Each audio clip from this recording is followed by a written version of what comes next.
이 류호의 최고위원 전운이 고조가 됐었습니다. 왜냐면요. 더 이상 참지 못하겠다. 윤리위원회 열어서 자유한국당이 류호의 최고위원의 최고위원, 즉 박탈할지 징계를 논의하기로 했거든요. 지금 5시가 넘었기 때문에 바로 이 작업에 착수할 것 같았는데 류호의 최고위원이요. 모든 것을 다 폭로하겠다. 홍준표 대표뿐만 아니라 자유한국당 모든 것까지요. 자폭선언 어떻게 된 것일까요? 먼저 이 장면으로 보시도록 하겠습니다. 저는 법학자입니다. 품위 있는 말과 교양 있는 말로 우아하게 살아가고 싶은 사람이었습니다. 대선 때 정말 창피했습니다. 길을 지나가고 있으면 너도 발정제를 먹었냐고 다들 저를 조롱했습니다. 울고 싶었습니다. 너는 그 사람을 홍보하느냐고 할 때 홍준표 이름이 적힌 잠바를 입고 다닐 때 정말 부끄러웠습니다. 하지만 저는 죽을 만큼 뛰었습니다. 홍준표를 위해서. 그분이 제게 제일 많이 했던 말은 됐어였습니다. 됐어 그만해요. 됐어 그만해요. 저는 옆에 가서 나중에는 비참하고 비굴하게 이런 말까지 했습니다. 저 좀 이뻐해 달라고요. 나이가 어리니까 할 수 있는 말이었습니다. 그런데 묵살당했습니다. 보통은 민주화 투쟁 때 하긴 합니다만 72시간 분노의 SNS 이게 뭔 말입니까? 그렇지만 분노의 하루는 류호의 최고위원에게 열렸습니다. 오늘 아침부터요 저렇게 페이스북 라이브에다가요 조금 전에는 기자회견을 하고 홍준표 대표가 얼마나 발정제 논란 등으로 대변인들을 힘들게 했는지 국민들이 알지 못했던 최고위원 회의에서 어떤 말이 오갔는지 다 폭로하겠다고 했는데요.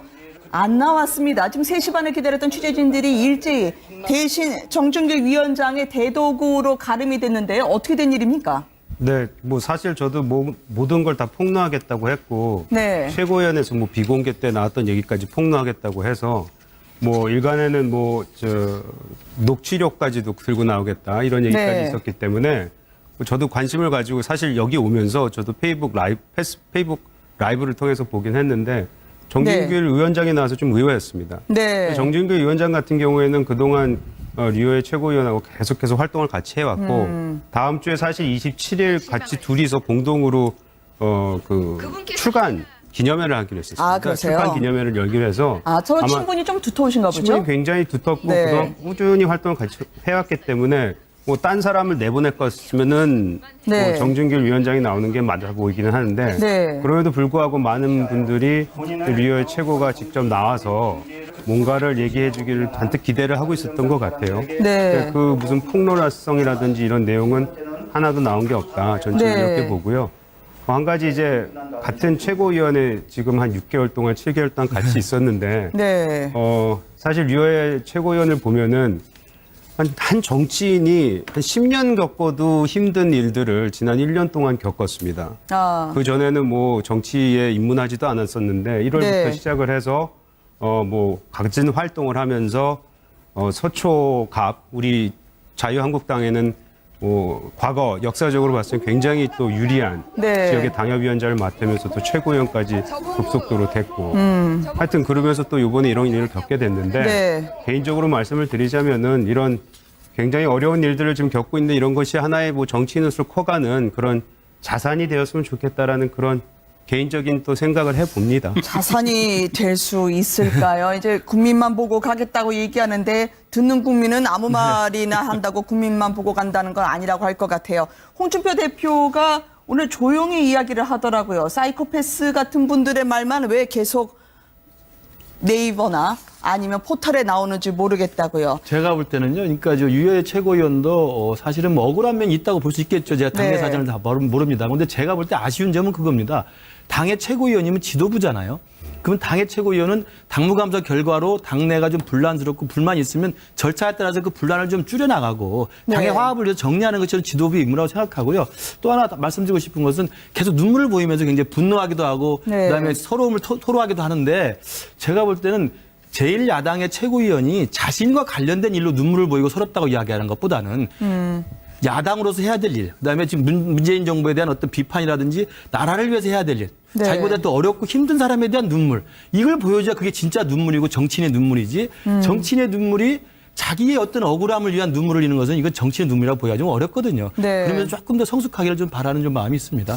홍 대표에 대한 분노의 게시물을 계속 올렸거든요. 폭주라는 말이 적합할 정도로 사실 말이죠. 막말 정치인 그 정치권에서 특히 이제 야당권에서 그 두 거두가 지금 맞붙어서 네. 일방적으로 지금 당하고 있는 것 같은데 사실 정당에서 아주 이례적인 일입니다. 아, 그래요? 이 그 최고위원이 그냥 임명직 최고위원도 사실 네. 당무감사에서 뭐 이렇게 지적을 받을 수 있겠지만은 그것도 이례적이고 두 번째로 저 유해 최고원은 아마 전당대에서 선출된 최고위원일 겁니다. 네, 맞습니다. 예, 그래 선출된 최고위원을 이렇게 뭐 상당히 대주주죠. 네. 최고위원을 당무감사를 통해서 또 그것도 모자라서 당기위원회, 윤리위원회 회부까지 해서 이게 정리를 해버리겠다. 이건 내가 보기에 조금 아무리 그 센 홍준표 대표라 그래도 충분히 사당화 소리를 들을 수 있겠다. 네. 왜냐하면은 이런 예는 아마 제가 보기에 뭐 비리를 저질렀거나 또 불법 행위가 있는 것도 아닌데 당원들이 뽑은 선출직 최고위원을 당 대표 또는 이 당의 기구에서 일부에 의해서 그렇게 이 징계를 할 수 한다. 네. 좀 아주 이례적이고 좀 납득은 되지 않아요. 뭐 취지 여부를 근데 떠나서. 저기 아마 제가 이재용 위원님께 하나 더 여쭤봐야 될 것 같아요. 왜냐하면 조금 전에 12분 전에 류해 최고위원이 다시 한번 SNS에 올렸다고 하는데 오늘 기자회견장 못 나가서 죄송하다고 말이죠. 국민만 보고 가겠다 하는 일국의 제1야당의 최고위원이라 하는 분이 마치 당의 모든 것을 폭로할 것처럼 국민들 앞에 선언을 했다가 다시 안 나온다. 이런 행보를 어떻게 봐야 됩니까? 뭐 일단은 비공개 때 무슨 말을 했는지 저도 잘 기억이 안 날 때도 있지만 네. 그 비공개 때 했었던 얘기를 폭로하겠다는 것 자체가 조금은 좀 무리수를 네. 두지 않았나 이런 생각을 좀 두고 있고요. 아까 우리 김근식 교수님 대변인께서도 말씀을 하셨지만 이 시발점은 이 일이 모두 시작된 거는 당무감사 결과 발표 이후에 일어난 겁니다. 네, 아까 우리 선배님도 말씀하셨지만 네. 당내 최고위원을 당내 감사를 통해서 과연 그렇게 뭐 처단이란 말좀 좀 그렇긴 하지만 그렇게까지 했어야 되느냐고 얘기를 하시지만 네. 저도 지금 현재 당협위원장을 맡고 있습니다. 아, 네. 당협위원장을 맡고 있는데 당시 우리가 당무감사에 대한 결과물은 우리 최고위원들 모두가 하나가 다 받아들이고 이거는 객관적인 점수를 통해서 우리가 조사한 결과를 발표하는 것이기 때문에 미련을 두지 말고 이거에 대해서 우리가 받아들이자 네. 그런 생각을 가지고 했기 때문에 최고위원이라고 오히려 더 무엇을 더 보호해주고 뭐 점수가 안 되는데 지켜줬어야 됐다. 그것은 오히려 또 정당 발전에서 더 잘못되는 생각이 아닌가 그런 생각을 네. 합니다. 네. 제가 볼 때는요. 이거 하나 근데 네. 대변인께 여쭤보고 싶어요. 왜냐하면 홍준표 대표는 막말을 나를 류해 최고위원하고 동급으로 두지 마라. 나는 1시간 이상 면밀하게 생각하고 계획해서 막말이라고 하지만 제대로 된 팩트를 얘기하는 사람이다라고 오늘 재반박을 했거든요. 네. 그런데 이 보수의 가치를 정립해야 되는 제1야당에게 우리가 기대를 하는 건 저런 누가 이길까라는 전쟁보다는 누군가 이거 하나는 결자 해지를 해야 될 것 같거든요. 이게 홍준표 대표가 그동안 막말 논란으로 계속 논란이 있었는데 또 그게 이제 이미 홍준표 대표 캐릭터 비슷하게 돼 있어요. 네. 그렇지만 홍준표 대표의 메시지 전달력은 굉장히 뛰어났다고 생각이 듭니다. 그 자유한국당을 지지하는 지지층에 대한 메시지는 굉장히 정확한 측면에서 고민했다는 좀 흔적이 있는데 막말 논란에서 비껴나가기 힘든데 네. 제가 이번 사건을 보면서 유해 최고도 이제 아까 우리 이재영 최고가 말씀하신 것처럼 굉장히 빠른 속도로 정치의 본질을 배워가고 있는 듯한 느낌이 있는데 막말을 많이 배운 것 같아요. 그래서 막말을 많이 했는데 저는 저걸 관전 포인트는 이거라고 생각합니다. 막말로 지금까지 커왔고 논란이 됐던 홍준표 대표가 네. 또 막말로 커왔던 홍준표 키즈 같았던 유해 최고와 싸움이 지금 진행이 되면서 제가 볼 때 홍 대표가 좀 유해 최고를 잘못 건드린 게 아닌가 생각이 들어요. 왜냐하면 유해 최고가 그냥 물러날 성격은 아닌 것 같아요. 그래서 네. 홍준표 대표도 자신이 같이 싸운다는 것 자체가 좀 버겁고 사실 부담스러울 텐데 괜히 건드려서 벌집 쑤신 게 아닌가라는 좀 밖에서 봤을 때 안타까운 생각이 좀 듭니다. 그럼 어느 게 더 당을 더 실추시켰을지는 우리 국민들 보기에 뭐 또 심하면 심했지 덜하지 않을 것 같아요. 뭐 누구 편 들고 안 들고의 문제가 이게 아니고 그런 사안도 아니지만은 여기 계신 분들 좀 이게 정말 네. 그 코미디입니다, 코미디. 아니 사시다 보면 나 잃을 게 없다는 분처럼 무서운 분이 그럼요. 없어요. 네. 근데 지금 최고위원 함께 하시면서 회의도 동참을 하셨기 때문에 이재용 위원께 여쭤보면 이게 당이 이렇게 휘청거리면 안 되거든요. 어떻게 결정이 나야 될 것으로 보십니까? 뭐 일단은 윤리위원회가 지금 아마 진행 중일 겁니다. 그래서 이 네. 결과물을 좀 지켜봐야 될 것 같고요. 방금 전에 시작이 됐다고 하네요. 네, 시작이 됐고 아직 결과물은 나오지 않았습니다. 그리고 자꾸 막말에 대해서 얘기하면 저 같은 경우에는 우리 모두가 다 정치권에서 누워서 침 뱉기식이라는 생각밖에 안 들어서 우리가 좀 더 푸비를 지켜야 된다는 뭐 그런 부분이 있지만 사실 홍준표 대표가 얘기했던 여러 가지 속에서 그걸 막말 프레임으로 잡혀 있긴 하지만 네. 사실 굉장히 여당으로서 아파하는 곳을 지적한 거는 맞습니다.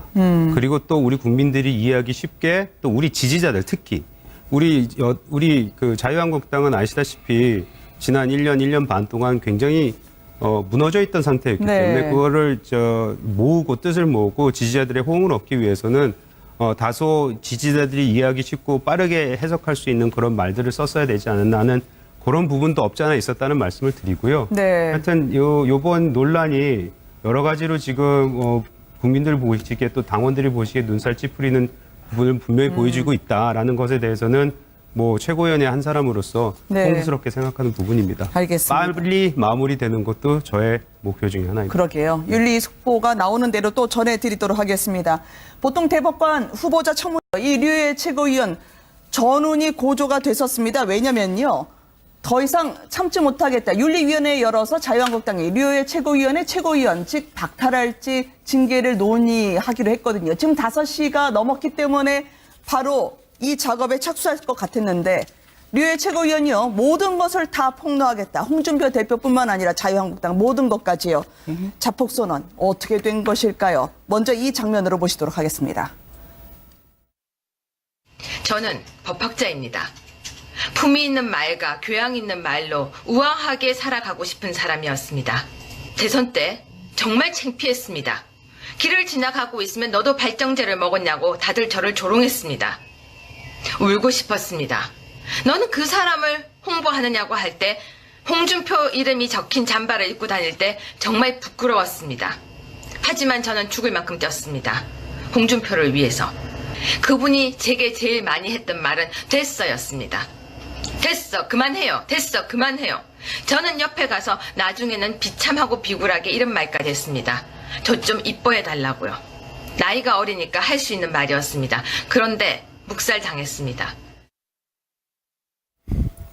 보통은 민주화 투쟁 때 하긴 합니다만 72시간 분노의 SNS 이게 뭔 말입니까? 그렇지만 분노의 하루는 류의 최고위원에게 열렸습니다. 오늘 아침부터요 저렇게 페이스북 라이브에다가요 조금 전에는 기자회견을 하고 홍준표 대표가 얼마나 발정제 논란 등으로 대변인들을 힘들게 했는지 국민들이 알지 못했던 최고위원 회의에서 어떤 말이 오갔는지 다 폭로하겠다고 했는데요.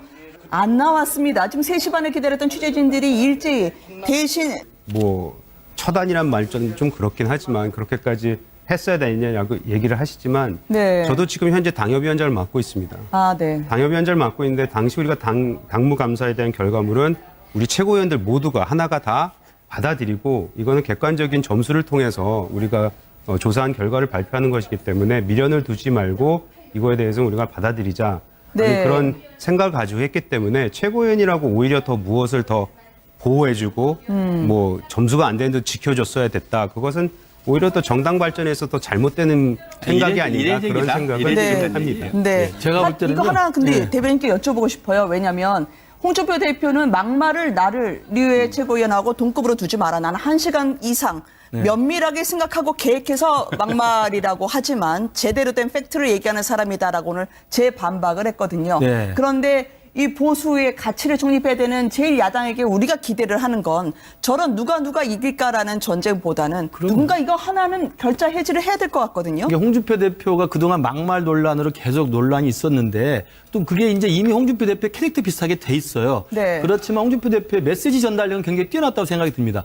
그 자유한국당을 지지하는 지지층에 대한 메시지는 굉장히 정확한 측면에서 고민했다는 흔적이 있는데 막말 논란에서 비껴나기 힘든데 네. 제가 이번 사건을 보면서 유해 최고도 이제 아까 우리 이재영 최고가 말씀하신 것처럼 굉장히 빠른 속도로 정치의 본질을 배워가고 있는 듯한 느낌이 있는데 막말을 많이 배운 것 같아요. 그래서 막말을 많이 했는데 저는 저걸 관전 포인트는 이거라고 생각합니다.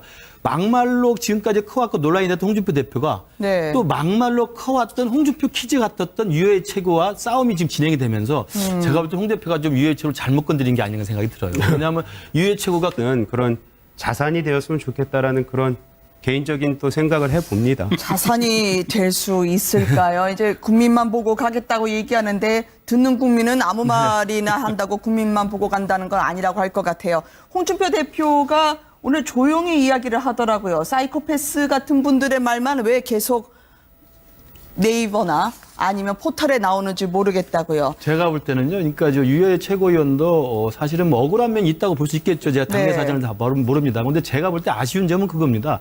당의 최고위원이면 지도부잖아요. 그러면 당의 최고위원은 당무감사 결과로 당내가 좀 불란스럽고 불만이 있으면 절차에 따라서 그 분란을 좀 줄여나가고 당의 네. 화합을 위해서 정리하는 것이 지도부의 임무라고 생각하고요.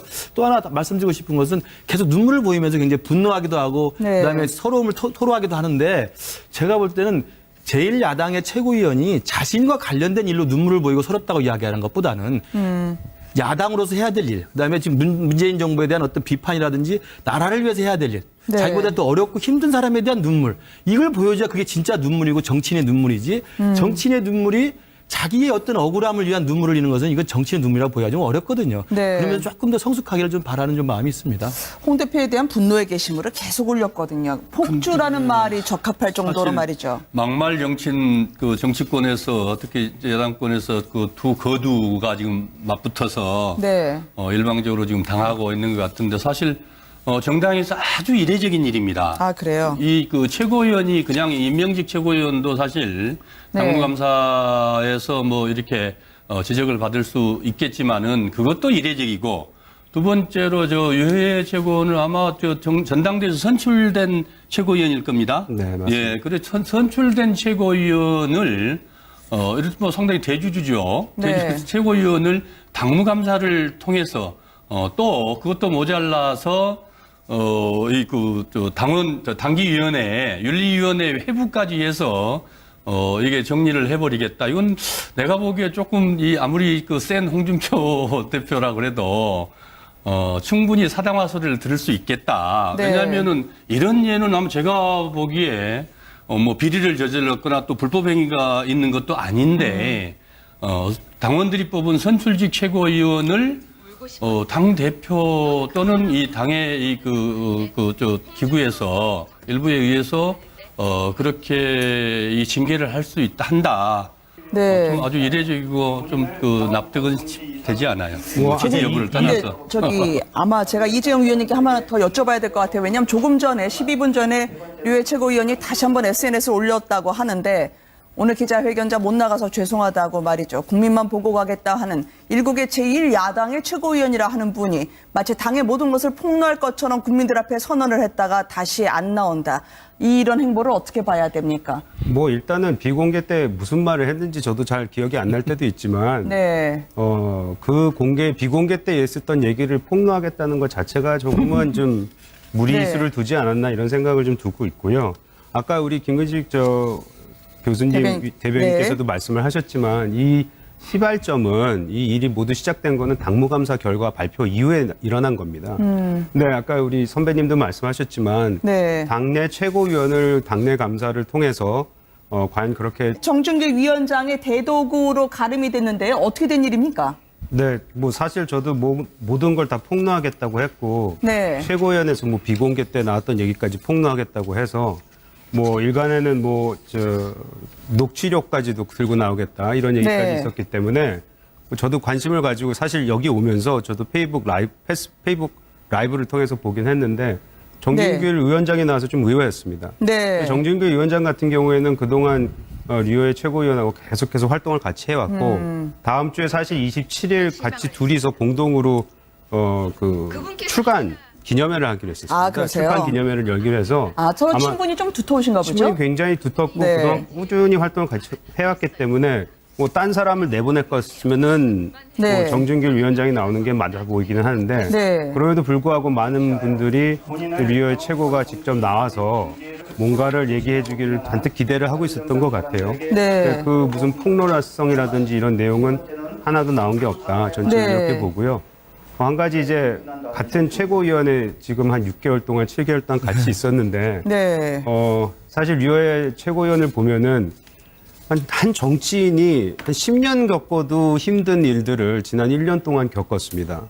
그 전에는 뭐 정치에 입문하지도 않았었는데 1월부터 네. 시작을 해서 뭐 각진 활동을 하면서 서초갑 우리 자유한국당에는 뭐 과거 역사적으로 봤을 때 굉장히 또 유리한 네. 지역의 당협위원장을 맡으면서 또 최고위원까지 급속도로 됐고 하여튼 그러면서 또 이번에 이런 일을 겪게 됐는데 네. 개인적으로 말씀을 드리자면은 이런 굉장히 어려운 일들을 좀 겪고 있는 이런 것이 하나의 뭐 정치인으로서 커가